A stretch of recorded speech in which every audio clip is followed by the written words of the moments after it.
This is a little book of positivity from our friends at Hunkydory. Now this measures 4 1/8 by 5 7/8, and there are 144 sheets. So just look how thick that little puppy is. They are padded at the top, and let me show you each of the designs. Now there are 24 of them, and you're going to get 6 of each one.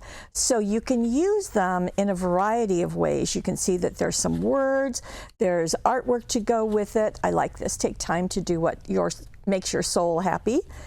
Don't let anyone dull your sparkle.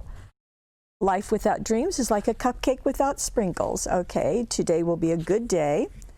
Get on your dancing shoes. So you can see they go vertically and also horizontally.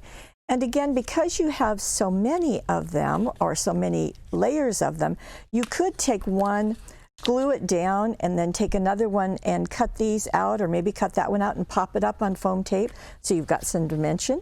You do the same thing with this stack of books, or with that beautiful violin. And then there are a couple of cutesy ones, so there's a nice variety. And again, 24 designs, and 6 of each to make that 144. And these are single-sided, so on the back they're white. And there we go. Enjoy life, it's delicious. So that's all very nice. The little book of positivity from Hunkydory.